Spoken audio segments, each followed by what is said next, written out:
1%. Donc nous estimons l'avancement global de la partie Tizi Ouzou à 42%. Maintenant, en termes des contraintes, oui, et en termes des contraintes, il reste pas moins de 56 habitations qui se trouvent sur l'emprise du projet et qui gênent énormément les travaux. Nous avons aussi une ligne électrique de haute tension donc, qui est au niveau de l'échangeur AN68. Comme ça, on va vous montrer ici. Donc à cet endroit, où il y a la ligne électrique, les habitations, donc nous avons ici, au niveau de Azab, nous avons pratiquement 8 habitations.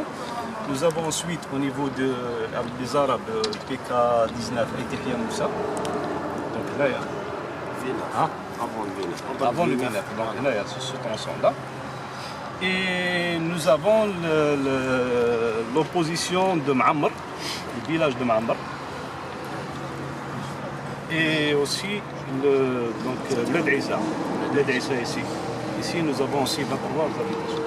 Et surtout ce tronçon-là, parce que nous estimons quand même, nous considérons que c'est un tronçon prioritaire, dans le sens où nous avons l'RN25 actuellement presque saturé. Donc ça va, en réglant ça, donc ça va être l'évitement de Dra' el-Mizan et désengorgement bien sûr de la RN25. Nous envisageons de faire un raccordement ici. Donc la 25 elle est quelque part ici. Enfin, c'est PK29. PK29 c'est ça. Voilà, c'est 125. Voilà. Entre l'échangeur numéro 25 et l'échangeur défendant. Il y a donc à 10 à 23, donc de 10 à 23 500, nous avons 13 km. 13 km. La totalité du projet sera réceptionnée d'ici le mois de mars. Donc c'est 2019. Hein. Mois de mars 2019. 2019, le délai contractuel. Le délai contractuel. Merci pour moi je vous le dis, donc en termes de... C'est-à-dire on a sectionné le projet en sections homogènes. Nous avons en premier livrable et fonctionnel. Nous avons en premier lieu cette section des 10 km. Les 10 km, il faudrait que ça soit une priorité. Parce que les habitants de là. Oui. C'est une priorité. C'est une priorité. Et il n'y a pas d'opposition sur le tronçon. Bon, une petite opposition qu'on va devoir lever, c'est Berbah. Oui. Voilà. Donc il y a ça qui est impacté. Donc il y a ce viaduc qui est impacté. Oui. Parce qu'il y a une partie déjà qui est sur son terrain. Donc il y a cette section de 10 km. Elle est prioritaire parce que ça va permettre donc surtout l'élimination du point noir de Guillaume au niveau de la casse. Ce sera pris en charge. Ça devient, donc une fois terminé, ça devient plus fluide. Il y aura le rétablissement qui va passer sur l'ouvrage. Donc on va éliminer ce point noir. Voilà. J'ai demandé à M. le DTP, j'ai demandé à M. Wali de trouver une solution, ne serait-ce que provisoire pour le problème de la casse, pour éviter les embouteillages, notamment la saison estivale. Donc il y a des embouteillages monstres parfois qui pénalisent tous les habitants de l'axe sud de la wilaya.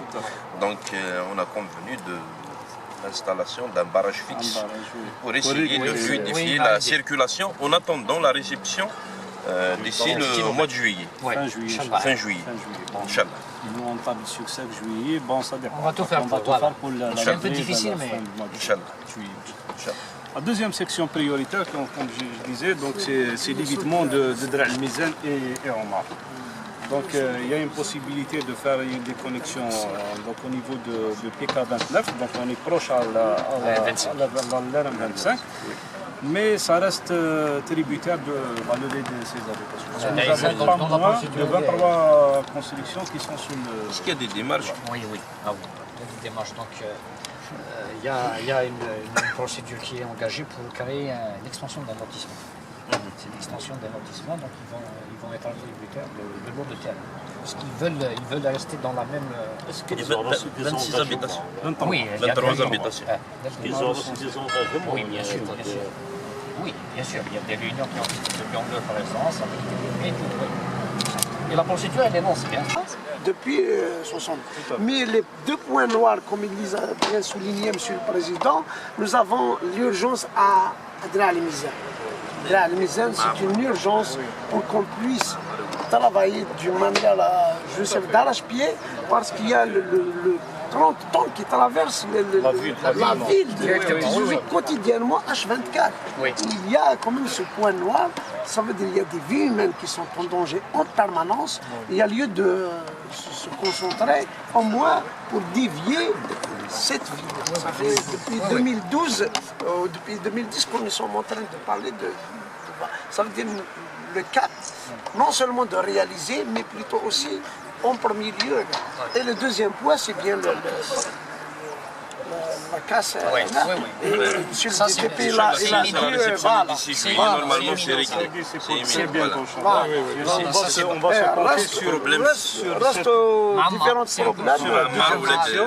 Président donc qui va permettre donc l'évitement de Drah Mizan et de Gar Omar aussi. Voilà, excusez-moi parce que je connais un petit peu la situation et il y a quand même des choses il faudrait sauvegarder. Et moi, c'est dans un cadre de sauvegarder des vies. Oui, entièrement Voilà. d'accord. Quel est pour le ici au niveau de la rocade, vers la direction de Sidinam. Parce que c'est prévu déjà sur le point il est fait, ce qui est une réservation du tracé qui est prévue pour ne pas tomber difficilement dans le problème de disposition. Au niveau de la rocade, il y a un plan qui est le lycée. La RN. Vers Sidinam, est-ce que le tracé il est Pas de, non, non. Début de P15, c'est la 12. C'est Dinaman, la 12A, c'est un autre projet, c'est sa réhabilitation. C'est une fiche technique qui a été établie. Il y a eu des propositions qui ont été données, le Sidinaman et va relier comme c'est une pénétration vers la pénétration. Vers la rocade nord. Vers la rocade nord, pas vers la pénétration. Comment dépasser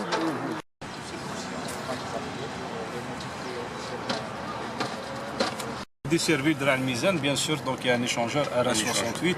Là aussi, nous avons une ligne électrique haute tension. Nous avons pratiquement 2 pylônes à déplacer. Je crois que Donc les prises vont là, c'est très bien. confié par l'acquisition. القاسمي محمد السعيد سكرتير زي وزو